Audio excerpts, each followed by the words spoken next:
दोस्तों, आज मैं आप लोगों को दिखाने वाली हूँ मेरे जो नदियाँ के नोट्स मैंने पिछले साल बनाए थे वो किस प्रकार से बनाए थे। और इस साल मतलब जो हमारा अपडेट हो चुका है ज्योग्राफी, तो मैं नए नोट्स नहीं बनाने वाली हूँ, इसी में मैं खुद भी अपडेट करने वाली हूँ इस चीज़ को। पर मैंने सोचा पहले मैं आप लोगों को दिखा देती हूँ किस प्रकार से मैंने ये नोट्स बनाए थे। तो आप देख सकते हैं, मैंने सबसे पहले आंतरिक प्रवाह की नदियों को लिया है, जिसमें सबसे पहले घग्गर नदी आती है। और इस नदी के उपनाम जो थे वो मैंने लिख दिए, और इससे रिलेटेड अगर कोई भी पॉइंट और होता है तो आप वो भी नोट डाउन कर सकते हैं, जैसे मैंने यहाँ पे नीचे किया हुआ है, जिसमें हम इनके अपवाह क्षेत्र को लिख सकते हैं और कौन कौन से ज़िले में ये बहती है वो लिख सकते हैं, इनको और क्या विशेषताएं हैं, जैसे कि अंतर्राष्ट्रीय ये नदी है और राजस्थान में उल्लेख है, ऐसी एकमात्र नदी है। फिर मैंने इसका डायग्राम बना दिया है और यहाँ पे मैंने यूज किया है कलरफुल स्केच का, ताकि हमारा माइंड है वो एक्टिव हो जाए इन चीज़ों को कैच करने के लिए। उसके बाद में सेकंड जो नदी आती है वो आती है कांकली नदी, जो मौसमी नदी है। फिर वही वन बाई वन करके मैंने उद्गम स्थान है, सभ्यता अगर रिलेटेड है तो भाव क्षेत्र कौन सा है, कौन से ज़िले में लुप्त हो जाती है, कहाँ तक जाती है, वो सब कुछ लिखा है। फिर डायग्राम बना दिया है इसका भी। और उसके बाद में बात करते हैं कांकनी नदी, जिसका अगर उपनाम होता है तो वो लिख देते हैं। उद्गम स्थल आ जाता है, निर्माण कहाँ से होता है, अगर कोई संगम है तो वो भी है, फिर उसका डायग्राम। उसके बाद में बात करते हैं हम रूपनगढ़ नदी की, तो उसका भी उसी तरीके से उद्गम स्थल और बहाव क्षेत्र आ जाता है, फिर डायग्राम आ जाता है। फिर मेंथा नदी आ जाती है, उसका उद्गम स्थल कहाँ, सांभर में सर्वाधिक लवणता, जो भी चीज़ें आपको टॉपिक इंपॉर्टेंट पॉइंट लगते हैं वो आप नोट डाउन कर सकते हैं। फिर इसका डायग्राम आ जाता है। और उसके बाद में जो हमारी नदी है वो आती है साबी नदी, और साबी नदी का उद्गम स्थल कहाँ, ये लुप्त होती है, इसका भाव क्षेत्र कौन सा है। सहायक नदियाँ भी अगर इनकी होती है तो वो भी नोट डाउन कर सकते हैं साथ में हम। तो इसका उद्गम स्थल हो गया, फिर इसका डायग्राम हो गया, इसका चित्र जो मैंने बनाया है।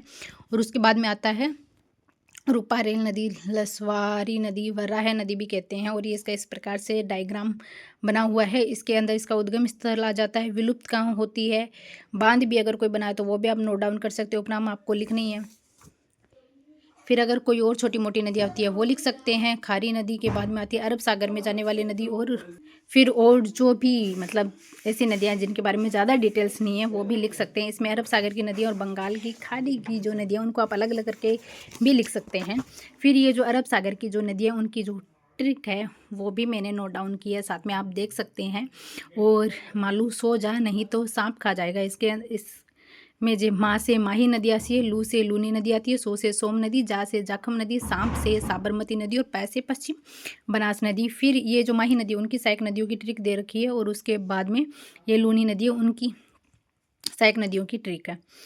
ए अन्ना चार पाइपे सोजा, तो एरान नदी, अनास नदी, चाप नदी, सोम नदी, जाखम नदी।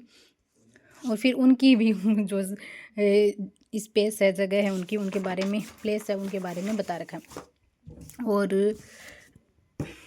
ये कुछ पॉइंट्स, और उसके बाद में शुरू हो जाती है हमारी साबरमती नदी, और ये मैप के अकॉर्डिंग।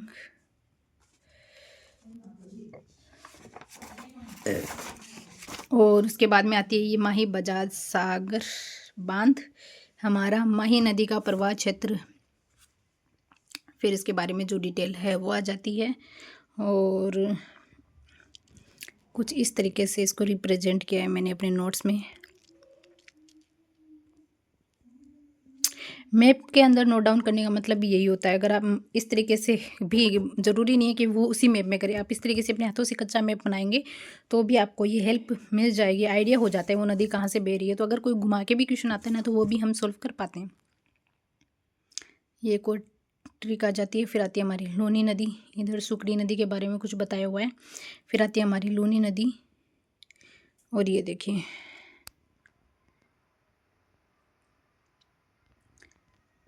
और ये वापस वही हमारी ट्रिक आ जाती है, क्योंकि वो सब क्या थी, लूनी नदी की सहायक नदियाँ थी।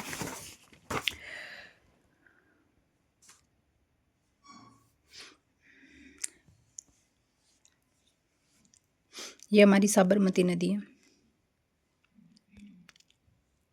मैप बना के अगर नदियाँ पढ़ा जाए तो ये अच्छा होगा। फिर बंगाल की खाड़ी की नदियाँ, चंबल नदी, और ये मैप, इसमें इस बार मैंने पूरा राजस्थान का मैप ना बना के, जहाँ जहाँ ये चंबल नदी बहती है वहाँ वहाँ का सिर्फ मैप बनाया है।